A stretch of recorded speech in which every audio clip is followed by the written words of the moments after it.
गोस्वामी जी की एक शैली है, वे शास्त्र का बहुत आदर करते हैं। वर्णाश्रम व्यवस्था में, शास्त्रीय जीवन शैली में उनका बहुत आदर भाव है। इसलिए वेद, इतिहास, पुराण, स्मृति, आगम ग्रंथ, इन सबके सर्वथा अनुरूप 16 आने अनुरूप यदि किसी की वाणी है वो तुलसीदास जी की वाणी। कहीं भी शास्त्र से विरोध नहीं है। लेकिन वो सब करते हुए भी वे भगवान नाम की बात, भागवत धर्म की बात, भागवत शरणागति की बात सर्वोपरि है, ये बात कहने में कहीं भी नहीं चूकते हैं।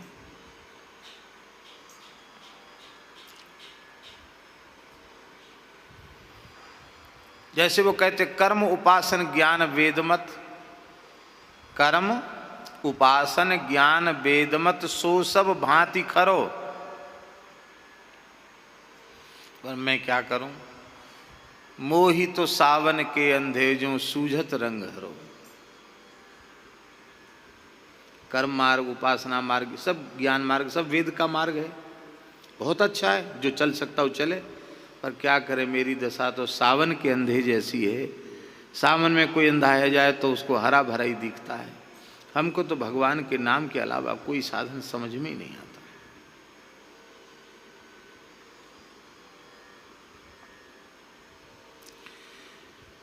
गोस्वामी जी यह नहीं कह रहे हैं कि तुम साधन का आश्रय मत लो। तुम्हारी यदि पात्रता अमुक अमुक साधन की है तो तुम करो, पर उस साधन से जब अंतःकरण तुम्हारा शुद्ध होगा तब तुम्हारे शुद्ध अंतःकरण में अंतिम में बात समझ में यही आएगी कि जीव की जलन वो बिना श्री राम नाम के आश्रय के शांत होने वाली नहीं। जीव की जलन, जीव के जीव की अंतःकरण की जलन बिना उसके शांत होने वाली नहीं। श्री राम नाम के जपने से ही अथवा जपने पर ही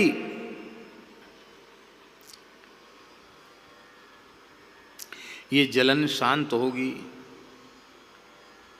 पिछले पद में उन्होंने कहा ना कि हम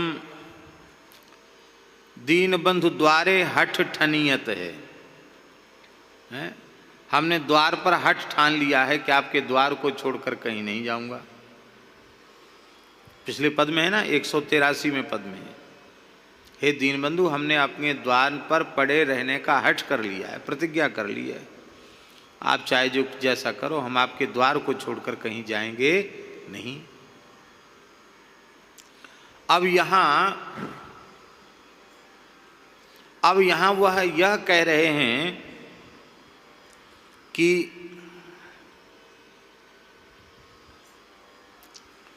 मैं आपके द्वार पर तो पड़ा ही रहूंगा, हटाने से भी नहीं हटूंगा।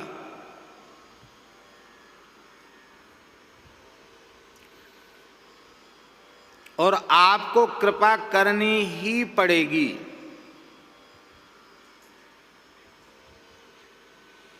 हम कृपा के लायक हैं या लायक नहीं हैं ये बात नहीं है। आपको कृपा करने, हम अब द्वार पर पड़े रहेंगे और पड़े पड़े रहते हुए मेरे ऊपर कृपा भी आपको करनी ही पड़ेगी। क्यों करनी पड़ेगी? क्योंकि मैं आपके द्वार पर पड़ा पड़ा राम राम राम राम दिन रात यही करता रहूँगा।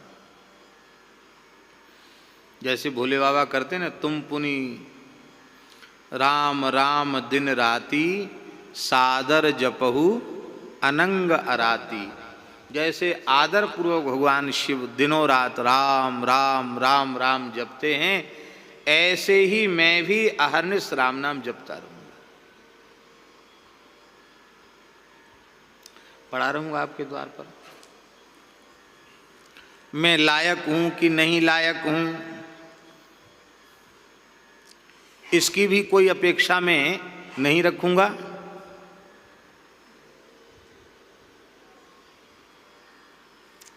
और हे भगवान, आपके राम नाम का आश्रय मैं इसलिए लूंगा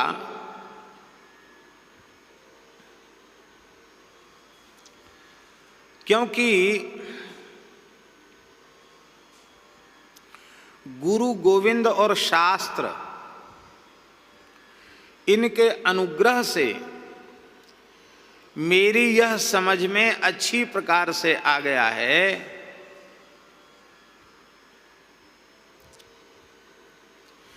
कि सतयुग त्रेता द्वापर में जीवों के कल्याण के अन्य साधन भी संभव थे,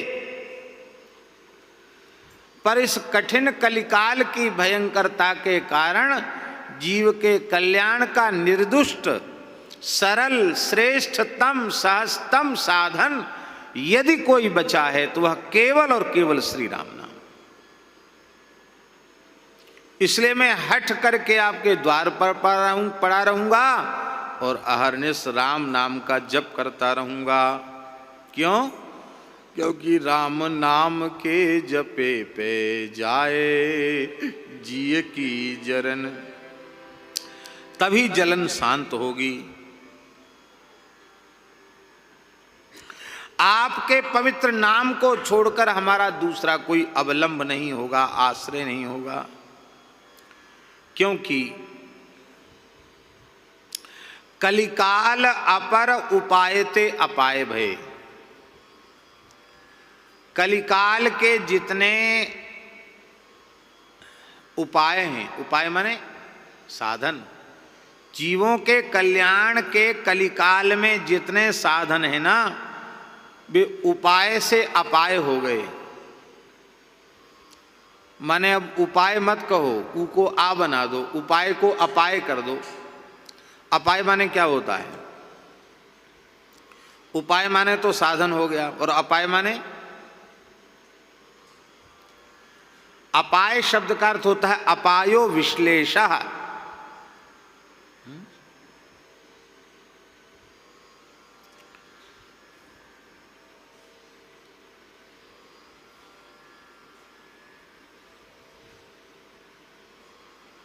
उपादान में पंचमी होती है। उपादान कहाँ होता है? हैं? हाँ,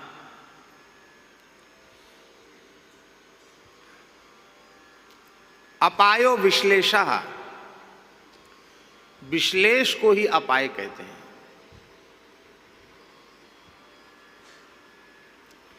साधन वही है जो साध्य की प्राप्ति करावे, और साध्य से ही अलग कर दे, वो साधन किस बात का?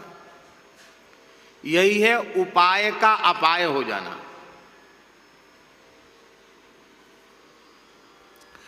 कलिकाल की भयंकरता के कारण उपाय भी अपाय हो गए हैं।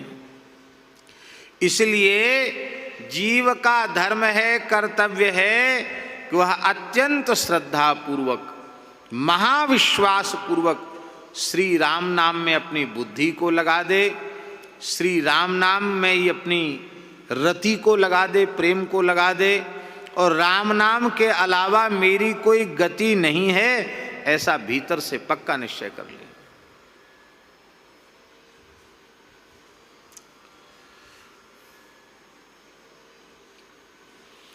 क्योंकि यदि तुम ऐसा नहीं करोगे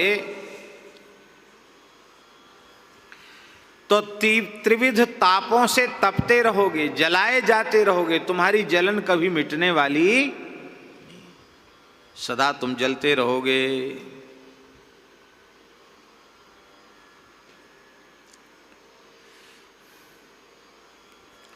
सारे साधन नष्ट हो गए, सब में दोष आ गया। देश काल और पात्र इनका विचार जरूरी है।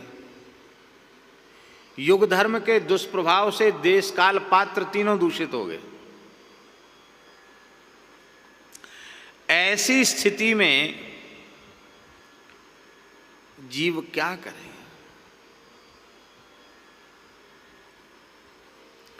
साधन नहीं है, ये बात नहीं कही जा रही है, साधन है। फिर वे राम नाम से यदि शून्य हैं वे साधन, तो वे साधन कैसे हैं? जैसे तम नासिवे को चित्र के तरनी, जैसे तम नासिवे को चित्र के तरनी। तरनी माने सूर्य होता है। भगवान सूर्य उदित होंगे तो सूर्य नारायण का चित्र बनाओ चाहे मत बनाओ, सूर्य उदित होते ही आपके अंधकार की निवृत्ति हो जाएगी, अंधकार चला जाएगा। अब सूर्य नारायण का चित्र बनाकर आप अपने घर में उजेला करना चाहो तो सूर्य का चित्र बनाकर प्रकाश संभव नहीं है। इसका मतलब है जैसे सूर्य के चित्र में प्रकाश की योग्यता नहीं, ऐसे ही राम नाम के अतिरिक्त किसी भी साधन में जीव को परम प्रकाश दे दे ऐसी योग्यता ही नहीं। केवल और केवल श्री राम नाम में। क्यों? बोले महाराज सूर्य प्रकाश देता है, सूर्य का चित्र प्रकाश नहीं देता, पर राम नाम तो ऐसा है जो सबके प्रकाशक जो भगवान सूर्य हैं उनको भी प्रकाश राम नाम से मिलता है। प्रकाशक के भी प्रकाशक हैं, सबका प्रकाशक, सबके प्रकाशक भगवान सूर्य, और भगवान सूर्य का भी प्रकाशक श्री राम नाम। बालकांड में बंदऊ राम नाम रघुवर को, बंदऊ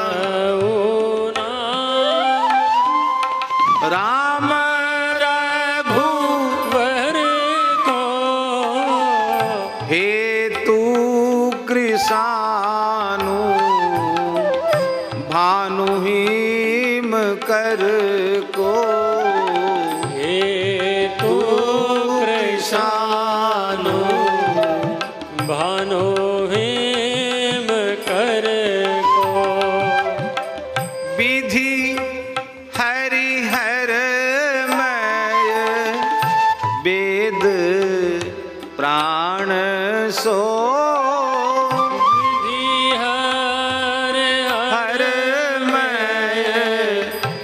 वेद प्राण सो, अगुण अनुपम गुण निधान सो, अगुण अनुपम गुण निधान सो। इसलिए भैया तेरे हृदय की जलन तो राम नाम के आश्रय से ही शांत होगी, और दूसरा कोई साधन नहीं है। दूसरे साधन कैसे हैं? कहते कर्म कलाप परिताप पाप साने सब,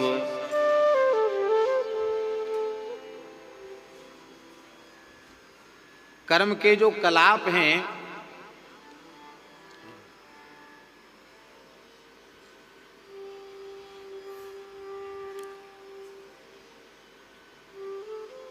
ये ले।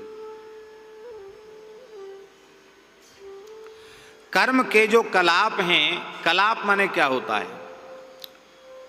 कलाप शब्द का अर्थ होता है समूह, कर्म समूह। वो कर्म समूह जो है वो परिताप रूपी पाप से सने हुए हैं। कर्मों के समूह परिताप रूपी पाप से सने हुए हैं। अब इस बात को बहुत ध्यान से सुनने समझने की जरूरत है। कर्म का समूह परिताप रूपी पाप क्या है?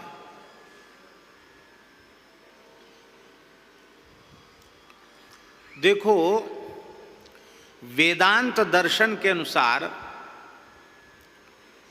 कर्म निर्दोष नहीं हो सकता है।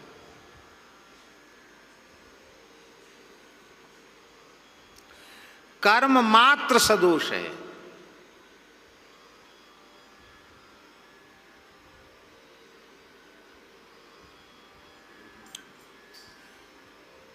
भोजन करते हैं, स्वाभाविक कर्म है ना शरीर का भोजन करना। बोले इसमें क्या दोष पाप, ये तो हमारा आहार, इसके बिना हम जी नहीं सकते। उसमें भी दोष है। किसने बनाया, कहाँ से आया, कैसी व्यवस्था हुई, किसने व्यवस्था की, किस किस की दृष्टि पड़ी, जिस व्यक्ति के धन का व्यय हुआ उसका धन कैसा है, खेती से अन्न आता है। कितने जीव जंतु मरते हैं खेती में? हल जोतने में मरते हैं कि नहीं मरते हैं?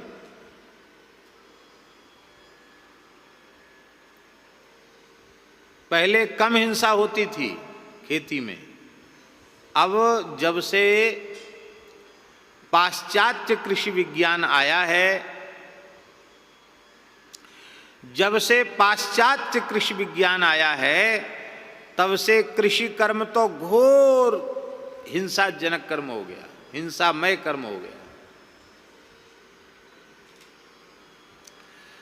भयंकर तीक्ष्ण कीटनाशकों का प्रयोग किया जाता है और वे कीटनाशक जहर बन रहे हैं, जहर।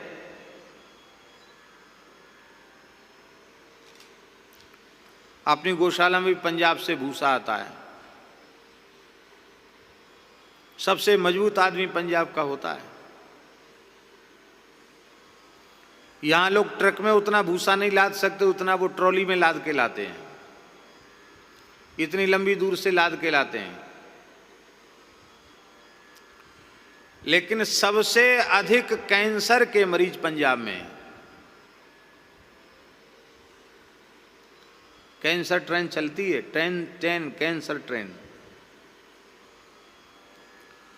आप लोग कहेंगे कि वहां कैंसर कहां से इतना ज्यादा आया? अत्यधिक कृषि में रासायनिकों का प्रयोग वहां के लोग करते हैं अधिक पैदावार लेने के लिए। तो अत्यधिक रासायनिक खादों का प्रयोग करने के कारण, अत्यधिक कीटनाशकों का प्रयोग करने के कारण इतना अधिक विषैला हो गया है वह अन्न कि उसको खाने वाले लोग कैंसर से पीड़ित हो रहे हैं। आप अन्यथा न माने, कोई उपाय नहीं है हम लोगों के पास। नहीं तो वह भूसा भी खाने योग्य नहीं है गाय के। कामधेनु गौ माता कृपा करें, गिरिराज बाबा कृपा करें, गोवर्धन नाथ कृपा करें। हम तो चाहते हैं कि 1 लाख, कम से कम 1 लाख गोवंश के पूर्ण तृप्त होने का प्राकृतिक चारा हमारी गौशाला स्वयं ही उत्पादित करे। हमारे ठाकुर जी की गौशाला है, ऐसा क्षेत्र हमारे पास, लेकिन उसका उपयोग अभी हम लोग नहीं कर पा रहे हैं।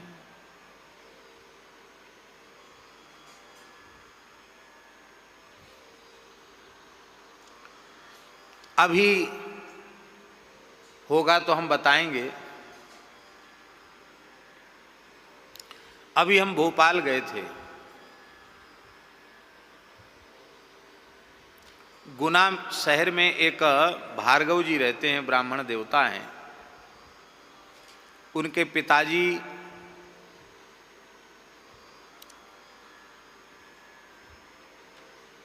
पंडित श्री काशीनाथ जी भार्गव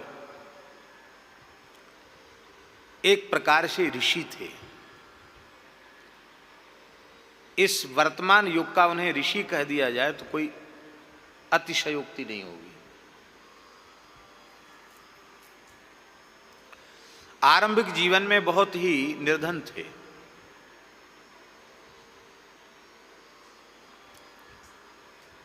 उन जमानों में विवाह भी जल्दी हो जाते थे, लेकिन विवाह होने के बाद भी उन्होंने ब्राह्मणोचित धर्म को छोड़ करके दूसरा कुछ नहीं किया। नित्य 1 सहस्र गायत्री का जप, त्रिकाल संध्या और श्रीमद् भागवत का साप्ताहिक पाठ नित्य, 50 अध्याय रोज भागवत जी। कहीं पहले मंदिर पे रहते थे, फिर धीरे धीरे कथाएं भी कुछ करने लगे। नियम कभी नहीं छोड़ा, अपने हाथ बनाना पाना इतना सब करने के बाद स्वपाकी, अथवा कुछ ऐसी स्थिति हो गई तो उनकी गृहिणी चली जाती थी, गृहिणी बना देती थी। और धीरे धीरे कुछ बिना मांगे जांचे कुछ पोथी पर आ गया, उससे उन्होंने साधु सेवा, गौ सेवा आदि करना आरंभ किया। शहर के बाहर में थोड़ी सी जमीन ली थी। बाहर में इसलिए लिया जाता ना कि वहाँ सस्ती मिल जाती है। सस्ती मिल रही थी, ऊसर बंजर जैसा था, खरीद लिया। कालांतर में शहर वहाँ आ गया, वो सब बहुत महंगी जमीन हो गई, कॉलोनी कट गई। और केवल संध्योपासन और ठाकुर जी की उपासना, भागवत जी के पारायण के प्रभाव से बिना जीवन में किसी के सामने हाथ फैलाए, कम से कम हम समझते हैं कि उन्होंने अपने शरीर से 300-400 बीघा जमीन की। और आज उनके पुत्र हमारे बड़े प्रेमी थे, भार्गव जी। वृद्ध होने पर भी कुंभ में दौड़ दौड़ कर कथा सुनने आते थे। वो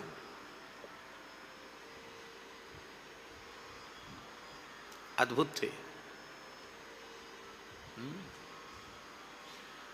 अपने थैला में संध्या के पात्र लाते, सायंकाल को कथा के बाद वहां पहुंचने में देर हो जाएगी तो वहीं बैठ के संध्या कर लेते। पंडाल में बैठे बैठे भी कर लेते, न जप कर लेते, संध्या कर लेते। शाही वाले दिन तो महाराज वाहन बंद थे, वृद्ध शरीर था, फिर भी किलोमीटरों चल के वो आए कथा में। बड़े प्रेमी थे। उनके पुत्रों को प्रेरित किया। आज 650 गाय है उनके पास। कितनी? किसी से नहीं मांगते 1 रुपया, अपने खेती करते हैं। 650 गाय का, और बहुत कम खर्चे में गाय का पोषण। जंगल है, जंगल में गाय चरने चली जाती हैं। भूसा घर का हो ही जाता है, दाना घर का हो ही जाता है, खरीदना कोई चीज़ ज़्यादा है नहीं। सेवकों को कुछ देना पड़ता बस। तो उन्होंने ज़्यादा नहीं, जंगल में प्राकृतिक रूप से चारा चरने वाली गाय, जो रासायनिक चारा जिनको नहीं मिलता है, शुद्ध चारा चरने वाली गाय, उनका मुश्किल से 100 ग्राम घी हमको दिया। कितना ग्राम घी? हम ठाकुर जी को लगाते हैं, अभी थोड़ा सा है। हमारे यहाँ का घी भी बहुत अच्छा घी है, लेकिन जो सुगंध उस 100 ग्राम घी में है वो दूसरे बढ़िया से बढ़िया घी में सुगंध नहीं है। क्यों सुगंध नहीं है? क्योंकि हम वो भूसा खिला रहे हैं जिसमें रासायनिक कीटनाशक, रासायनिकों का प्रयोग किया गया है। और वो जंगल में वो चीज चल रही है जहां रसायन, कीटनाशक कुछ नहीं।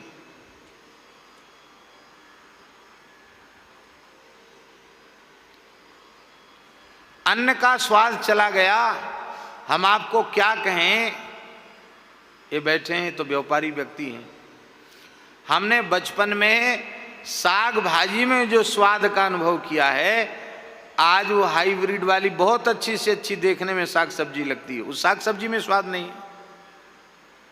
बचपन में गांव में साग सब्जी में जो स्वाद का अनुभव किया है, वो स्वाद आज की मिठाई में नहीं है।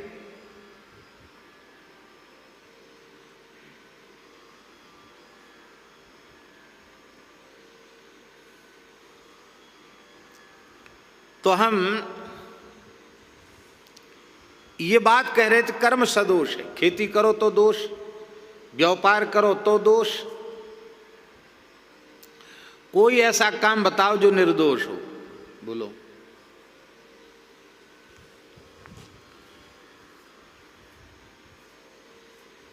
ये तो हुए स्वाभाविक कर्म।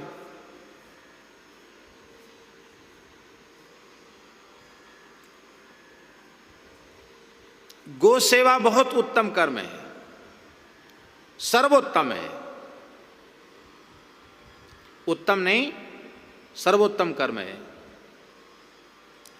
पर इस सर्वोत्तम कर्म में भी यदि पूर्ण भगवत भाव न रखा जाए और पूरी ईमानदारी, पूरी सावधानी न रखी जाए तो यह कर्म भी सदोष हो जाएगा।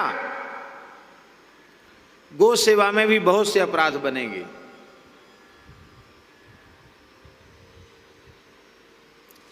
अभी भी गायों को जितना सुख हमें पहुंचाना चाहिए, क्या उतना सुख हम पहुंचा पा रहे हैं? जैसी गायों की सेवा हमसे बननी चाहिए, क्या वैसी सेवा हम कर पा रहे हैं? गायों के प्रति जैसा पूज्य भाव हमारे मन में होना चाहिए, क्या वैसा पूज्य भाव हमारे मन में आया? हम अपने रोटी पानी के लिए, अपनी सुख सुविधा के लिए जितने चिंतित होते हैं, क्या इतने चिंतित हम ये इसके लिए होते हैं कि गाय के गोष्ठ में क्या स्थिति है? हम तो यहां बैठे हैं, 2-2 एसी लग गए। हर काम में दोष है। संत सेवा में कम दोष है क्या? ब्राह्मणों की सेवा में कम दोष है क्या? अरे साधु सेवा का, ब्राह्मणों की सेवा का, गौ की सेवा का एक अंश भी धोखे से हमारे पेट में चला जाएगा तो सब समाप्त हो जाएगा। जो काम जितना श्रेष्ठ है उतना ही अधिक सावधानी का है, उसमें दोष की संभावना बहुत ज्यादा है। यज्ञ में दोष नहीं है क्या?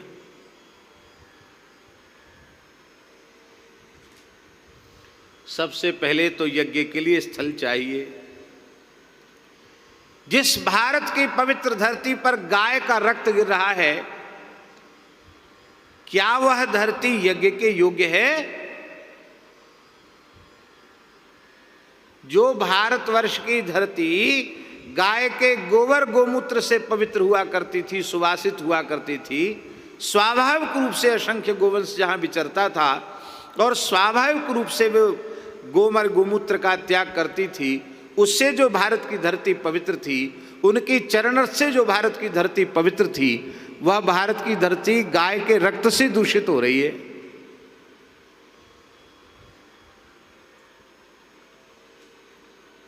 स्थान पवित्र नहीं है, स्थल पवित्र नहीं है।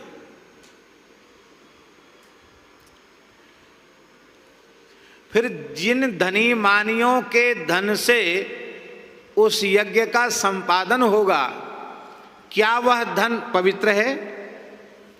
उसके उपार्जन की पद्धति क्या एकदम सही है, शास्त्रीय है? वो भी नहीं है सही। फिर जिन तिल जौ चावल आदि जो यज्ञीय द्रव्य हैं,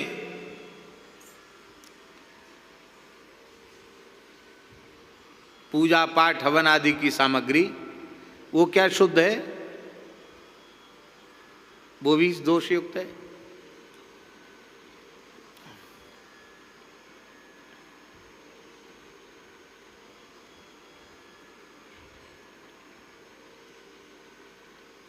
मुझे स्मरण में नहीं आ रहा है, बड़ा यज्ञ था, स्मरण में आ भी जाए तो भी बताना ठीक नहीं। तो पैर से शाकिल मिला दिया। शाकिल जो हवन का होता है, अब ज़्यादा लगना है, सैकड़ों कुंड हैं, बहुत तिल जो चावल लगेगा, और मालिक लोग तो नौकरों को ही काम पे लगाते हैं, ए कर दो वो काम कर दो। वो कैसे करेंगे वो तो वही जाने। वो लोग सब उन्होंने चटाइयाँ बिछाई, उसी में घी छिड़का, उसी में सब मिलाया, वो पैरों से उन्होंने मिला दिया। और वो थोड़ी मोड़ी सामग्री नहीं थी, बहुत भारी सामग्री थी। हमारे पास बात पहुंच गई, क्या करना चाहिए। लोग बोले भाई फेंका थोड़ी जाएगा, गाय का घी है, शुद्ध देसी गाय का घी है, और उसमें जटा मासी वो सब चीज़ मिली हुई है, इतनी बढ़िया से बढ़िया हो, इतना हो गया। ऐसा करो गंगा जल छीट दो, पवित्र हो जाएगा।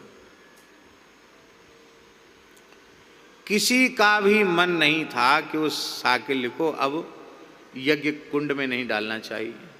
सबका मन था कि नहीं, बेकार थोड़ी होगा, अरे कर दिया तो कर दिया उसको।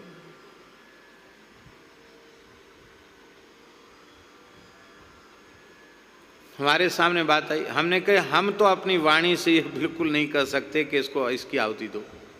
हम तो यही कहेंगे कि इसको बाहर डलवा दो, पक्षी खा जाएं, चैंटी खा जाएं, दूसरा करो। अधिक मात्रा में तिल जो आदि होता है तो उनको धोते सुखाते कहाँ हैं, ऐसे ऐसे किया। पूजा के अक्षत भी धोते नहीं।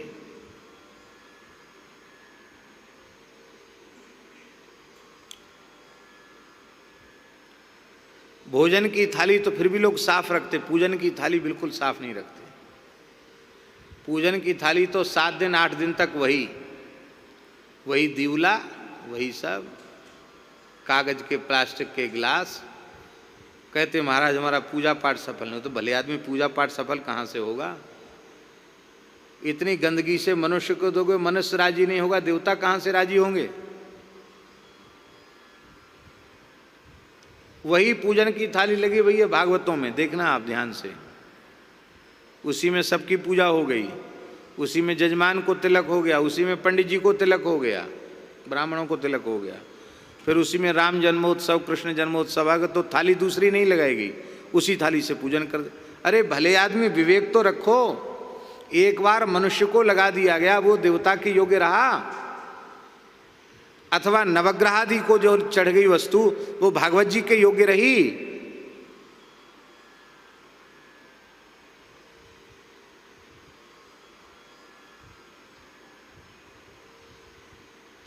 लोग समझते ही नहीं, और आचार विचार की बात उन्हें समझाने लग जाओ, छुआछूत आचार विचार की बात समझाने लग जाओ तो सीधी कहेंगे अरे महाराज आप क्या बात बोलते हो, राम ही केवल प्रेम प्यारा, जान ले जो जान निहारा। इसका मतलब तुम बुद्धू हो, हम जानकार हैं, हम राम जी के प्रेम के तत्व को समझ चुके हैं, तुम इतना पढ़े लिखे होने पर भी कुछ नहीं समझ पाए। एक कथा सुन लो महाभारत की। एक ब्रह्मचारी जिसका नाम उत्तंक था, उस ब्रह्मचारी ने अपने गुरुजी से कहा कि आपने मेरा समावर्तन संस्कार का समय सुनिश्चित कर दिया है, समावर्तन तो मेरा होगा पर मैं गुरु दक्षिणा दूंगा, आप आज्ञा करो। बोले बेटा तुमने सेवा की है वही दक्षिणा है, अब ज़्यादा दक्षिणा की आवश्यकता नहीं। नहीं सेवा बताओ, दक्षिणा तो आपको बतानी, आपको आज्ञा करनी पड़ेगी। हठ देखकर गुरुजी ने कहा कि जाओ अपनी माता जी से पूछ लो। गुरु माता, तो गुरु महाराज की जो गृहिणी थी उनसे पूछा। उन्होंने कहा अयोध्याधिपति महाराज, सौदास की धर्मपत्नी मदयंती जो अपने कानों में कुंडल धारण करती, जिनसे अमृत टपकता रहता है, ऐसे अमृतस्रावी कुंडल मुझे ला करके दो। ब्रह्मचारी चल पड़ा, अयोध्या पहुंचा। कथा लंबी है, संक्षेप में सुना रहे हैं। महाराज के दरबार में पहुंचा।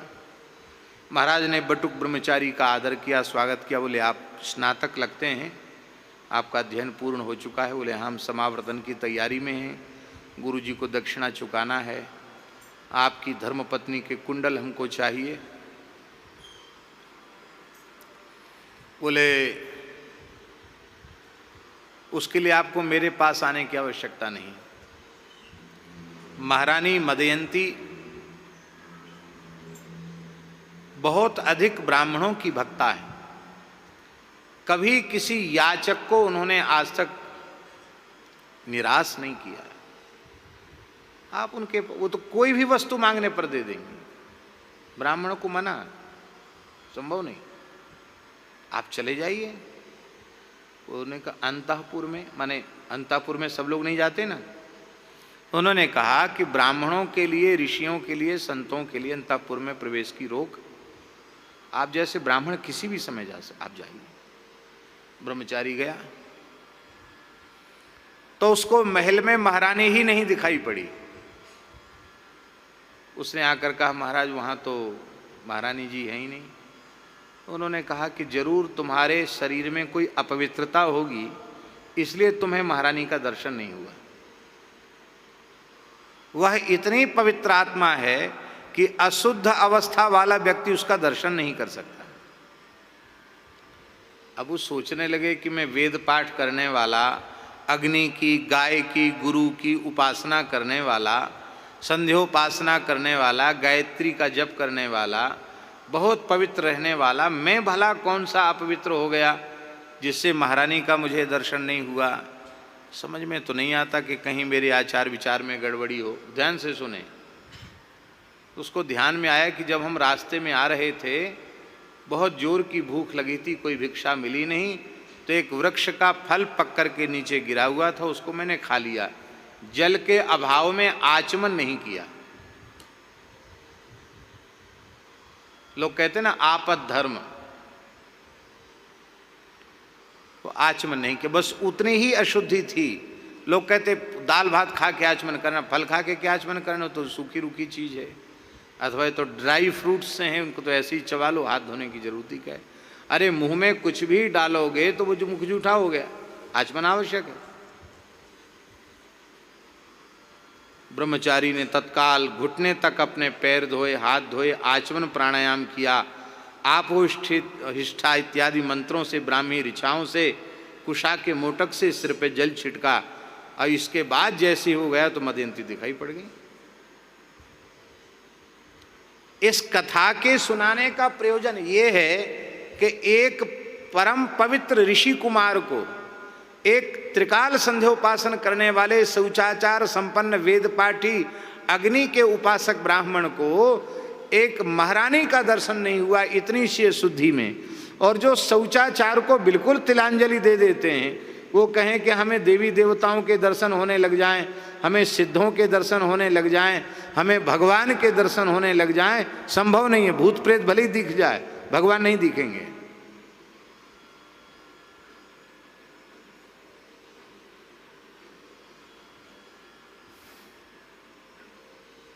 हमने अपनी आंखों से देखा है, मुख पर वस्त्र बांध करके, कपड़ा बांध कर रसोई बनाते हुए, मौन होकर मुख पर कपड़ा। आज भी जगन्नाथपुरी में जगन्नाथ जी को जो सुआर हैं, वो अपना मुख बांध करके रसोई बनाते हैं। मुख का श्वास उसमें न चला जाए। वहां के रसोइया को कोई छू जाएगा तो वो पूरा सिर से नहाएगा। भोग लगने के बाद फिर तो वहाँ जगन्नाथ जी का प्रसाद, जगन्नाथ जी का स्वरूप है। उसके पहले बहुत आचार विचार, और उस आचार विचार की महिमा है कि जगन्नाथ जी आरोगते हैं और वहाँ के प्रसाद में एक दिव्य स्वाद आता है। और एक विशेष बात बता दें, छौंक बघार नहीं लगता जगन्नाथ जी को, छौंक नहीं लगता, बघार नहीं लगता, ऐसे ही उबाल दिया जाता है सब कुछ डाल के। और उसमें कितना स्वाद आता है। वहां की दाल में जीरा दिखाई पड़ा, छौंक नहीं लगता।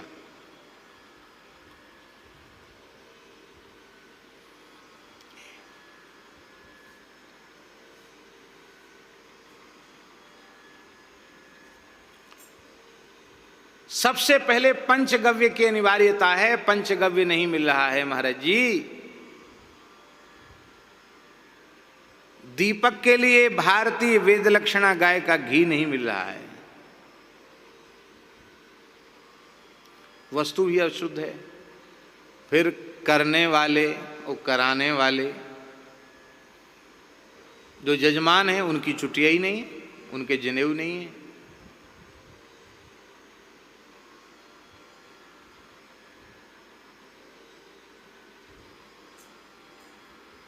बुला लो सबको पूर्णाहुति में, सब आ गए। छोटे छोटे बच्चे, नाक बह रही है, अंगूठा चूस रहे हैं, उंगलियां चूस रहे हैं, उन्हीं के हाथ में साकले दे, स्वाहा। राक्षस भले ही ले जाएं उस आहुति को, देवता तो लेंगे नहीं। जो यज्ञोपवीतधारी नहीं है, शिखा सूत्र जिसके नहीं है, उसे आहुति देने का विधान नहीं है। इसलिए स्त्रियों को आहुति देना मना है, क्योंकि वो यज्ञोपवीत धारण नहीं करती, उनके शिखा सूत्र नहीं है। चतुर्थ वर्ण को इसलिए निषिद्ध है, शिखा, उनको यज्ञ सूत्र नहीं है।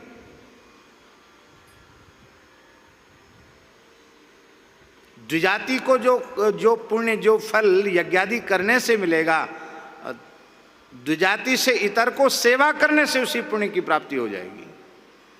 माताओं को यज्ञ करने की जरूरत नहीं है, पतिव्रत धर्म के पालन से सारे यज्ञ उनके संपन्न हो जाएं। क्या जरूरत उनको यज्ञ करने की?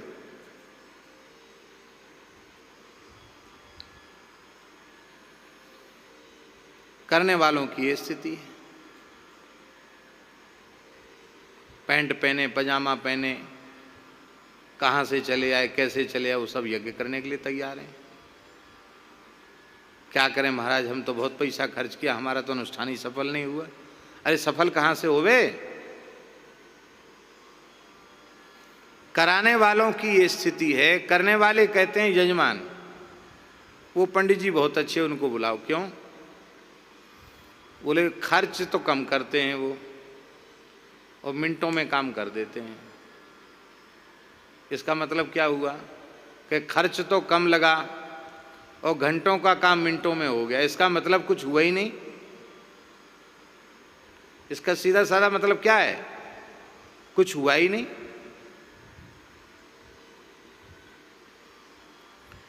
हमारे पूज्य महाराज जी की कथा थी, जहां हमारे शरीर का जन्म हुआ वहां।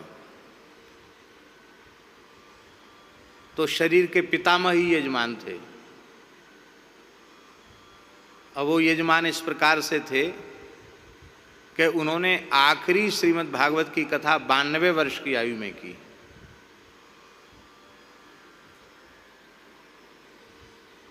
और तब तक स्वयं पूरा पाठ और पूरी कथा 11-12 घंटे मेहनत करते थे वो, हमने अपनी आंखों से देखा है। और इतनी मेहनत करने के बाद भी साथ वाले ब्राह्मण के हाथ का छुआ नहीं खाते थे। कच्चा, पक्का तो खा लेंगे उसके हाथ का, एक समय फलाहार एक समय पक्का। कच्चा तो खुद ही बनाना पड़ेगा। दूसरे ब्राह्मण का, साथ वाले ब्राह्मण का भी छुआ वो नहीं खाते थे। और आखिरी कथा जब उनकी हुई तो वृद्ध शरीर था। 10वें स्कंद तक भागवत का मूल पाठ कर पाए, 2 स्कंद छूट गए और समय पूरा हो गया, 8 दिन पूरे हो गए। तो दक्षिणा तो ले ली उन्होंने, पर दक्षिणा को घर नहीं लाए। वहाँ सब ब्राह्मणों को वितरित करके भंडारा दे दिया। 2 स्कंद बचे थे, 11वां 12वां उसको हनुमान जी को पूरा सुनाया, रोते हुए सुनाया कि जीवन में ऐसा क्यों हुआ। पूरा पाठ करके घर आए, बोले अब आज के बाद कथा नहीं कहनी, लगता हम बूढ़े हो गए, बूढ़े को अब नहीं करना चाहिए, अब जीवन भर कथा बाँचे हैं, आखिरी में गुरु महाराज की कथा सुने। महाराज जी को बुलाया, बहुत से संत गए थे। तो वृंदावन के पंडित तो वृंदावन के ही होते हैं, जल्दी जल्दी करा देते पूजा पाठ। तो वो यजमान थे, तो वो हाथ जोड़ के बोले कि दक्षिणा तो आपको ही मिलेगी, हम तो यजमान हैं, हम नहीं लेंगे दक्षिणा, पर ये घसड़ पसड़ पूजा नहीं चलेगी, आप बैठे रहो। हमने अपने पूरे जीवन में गरीब से गरीब यजमान का कृत्य भी कराया है, तो जल्दी नहीं की कभी, सविधि कराया है, पूरा कराया है। जितना हमें ज्ञान है उतना हमने कराया है। हम सर्वज्ञ हैं हम नहीं कह सकते, पर जितनी हमारी जानकारी उतना हमने किया है, उतना हमने कराया है। उसमें कमी होगी ये हम सहन नहीं करेंगे। हमारे यहाँ से गए तो उन लोग मना कर दिया, बोले आप लोग बैठे रहो, हम कर लेंगे पूजा।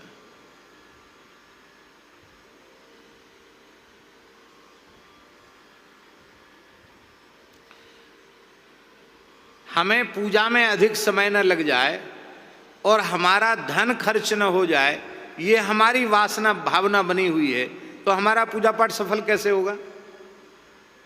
होना यह चाहिए कि अधिक से अधिक समय पूजा में लगे, बढ़िया से बढ़िया सामग्री पूजा में आवे।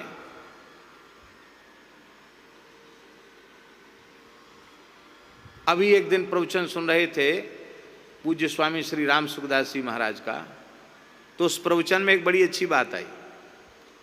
स्वामी जी ने कहा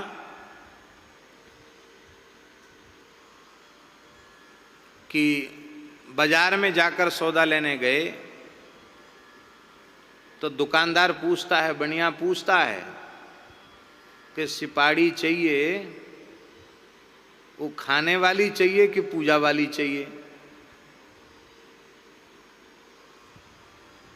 तो वो कहेगा कि पूजा वाली सुपारी। तो पूजा वाला डिब्बा अलग रहता है, स्वामी जी बोल रहे थे, जिसमें वो सुपारी पेड़ में जो बेकार हो गई, अब वो बिक नहीं सकती, छोटी छोटी चनी जैसी, वो सुपारी देंगे।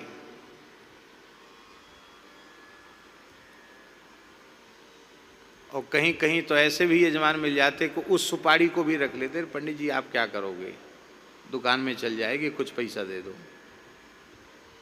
इसके बदले कुछ पैसा दे देते, उसमें भी व्यापार चल जाता है। बुंदेलखंड की बात है, वो रोज कोई न कोई देवता गायब हो जाए सुपारी वाले, तो बेचारे पूछे कहाँ गए, बोले महाराज चूहा ले गया होगा। एक दिन कहा वो गणेश जी कहाँ गए, तो किसी ने कहा कि जजमान तम्बाकू खाता है और सरोता से कतर के खा जाता है सुपारी जो जरूरत पड़ती है, तो किसी भी एक देवता को उठा लेता है, सरोता से कतर के और चूना और तम्बाकू मिला खा जाता। तो पंडित जी बोले अरे भले आदमी जसुआ, तय गणेश जी खा गो, अब बताओ कैसे तेरो यज्ञ सफल हो।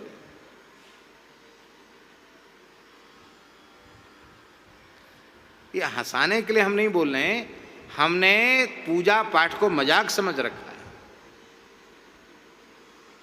तो स्वामी जी ने कहा कि तुम्हारी भावना ही पहले दूषित हो गई तो तुमको उत्तम फल की प्राप्ति कहाँ से होगी।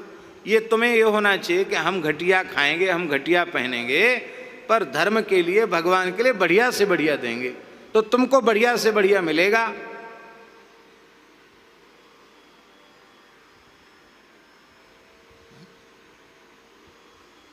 ते देवा भावयंती, वह इसके ऊपर बोल रहे थे, परस्परम भावयंता। अब तुमने पहले से चतुराई शुरू कर दी। पूजा का कपड़ा ऐसा होता है कि जो छन्ना बना ले पंडित जी बाद में, उसके लायक भी नहीं होता है, ये ठीक नहीं। ऐसी स्थिति, हर काम में दोष है। फिर कराने वाले बीड़ी पीने वाले होते, कई बार तम्बाकू खाने वाले, गुटखा खाने वाले, संध्या करेंगे नहीं, गायत्री जपेंगे नहीं। बड़े शहरों में तो पवित्र ब्राह्मण मिलना मुश्किल हो गया है। ठीक से स्वस्थ वाचन और पुरुष सूक्त पढ़ लें ऐसे ब्राह्मण भी दुर्लभ हो गए। ये तो ठाकुर जी की बड़ी कृपा है, गौ माता की बड़ी कृपा है कि जड़खोर गोधाम में जो श्री गणेश दास भक्तमाली वेद विद्यालय है, उसमें पलाश दंड लेकर के त्रिकाल संध्या उपासन करने वाले, नित्य समिधा दान करने वाले, ऐसे पवित्र ब्राह्मणों का दर्शन करके मन पवित्र हो जाता है। ऐसा मन होता वहाँ जाने के बाद कि इन सब बटकों के चरण प्रक्षालन करके इनका चरणामृत लिया जाए, ऐसा मन होता है, इनका पूजन किया जाए। भगवान कृपा करें किसी की नज़र न लगे, ऐसे पवित्र ब्राह्मणों का निर्माण हो जाए, वे अपने अपने क्षेत्रों में जाकर वैदिक धर्म की रक्षा कर सकें।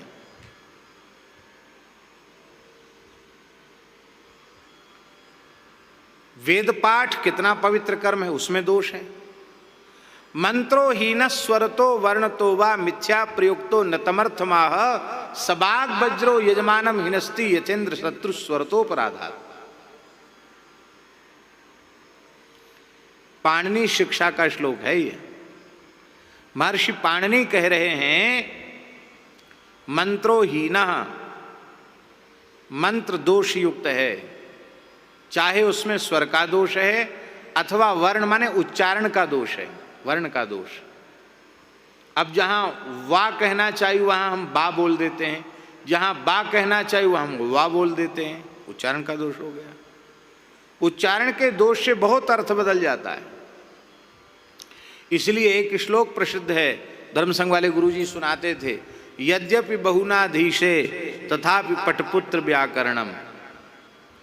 कोई पंडित जी के पुत्र थे, वो न्याय दर्शन और जाने क्या क्या पढ़ के चले, व्याकरण नहीं पढ़े, ज़्यादा साहित्य वगैरह पढ़ के चले आए। तो पिताजी ने कहा जाओ बनारस फिर से जाओ, व्याकरण पढ़ के आओ। क्यों? यद्यपि बहुनाधीशे तथापि पटपुत्र व्याकरणम। क्यों? बोले सकलः शकलो माभूत, सकलः शकलो माभूत सकृत सकृत है। हाँ, स्वजनो स्वजनो माभूत। अब स्वजन है माने, स्वजन माने सगे संबंधी, और स्वजन माने कुत्ता। सकल माने संपूर्ण और शकल माने टुकड़ा। सकृत माने एक बार और शकृत एक सा बदल गया तो शकृत माने विष्टा। उच्चारण में कितना सावधानी रखनी चाहिए।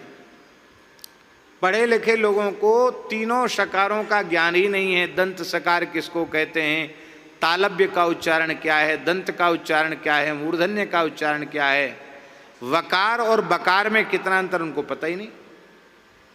तो मंत्रो हीन स्वरतो वर्णतो वा अथवा मिथ्या प्रयुक्ता। मिथ्या प्रयुक्त कहते हैं जिस मंत्र का जिस क्रिया में प्रयोग होना चाहिए उससे इतर क्रिया में उसका प्रयोग करना, मिथ्या प्रयोग। जैसे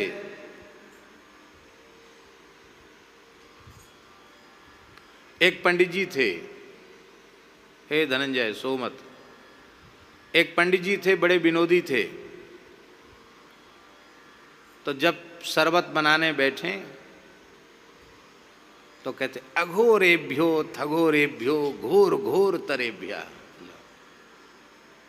ये अघोर मंत्र नहीं है, बोले ये तो शरबत बनाने का मंत्र है, घोर घोर की चीनी तर कर दो। इसको कहते मिथ्या प्रयुक्त, ये ठीक नहीं है।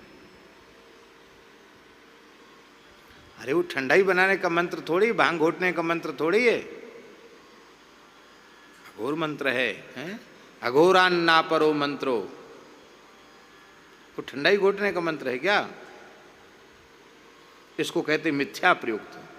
इस प्रकार से मंत्र का जो प्रयोग करते हैं वह वाणी वज्र बनकर के यजमान को नष्ट कर देती है। जैसे त्वष्टा ऋषि ने यज्ञ किया और इंद्र शत्रु शब्द में केवल स्वर का अंतर आ गया। इंद्र शत्रु शब्द समस्त पद है, समास है इसमें, इसमें अंतिम में उदात्त पढ़ना चाहिए था, अंतिम में उदात्त न पढ़ के आदि में उदात्त पढ़ दिया तो बहुब्रीहि समास हो गया। बहुब्रीहि समास अंत में उदात्त पढ़ते तो तत्पुरुष समास होता, वो आदि में उदात्त पढ़ देने से बहुब्रीहि हो गया। अंतोदात्त होने से तत्पुरुष होता, तत्पुरुष का अर्थ होता इंद्रस्य शत्रु, इंद्र शत्रु, तत्संबुद्धौ हे इंद्र शत्रु, ऐसा अर्थ होता। और बहुब्रीहि होने से इंद्र एव शातयिता शत्रुर्यस्य असौ इंद्र शत्रु तत्संबुद्धौ हे इंद्र शत्रु तुम विवर्धस्व अचिरम च विद्विषम, यही अर्थ हो जाएगा। स्वर का ज्ञान।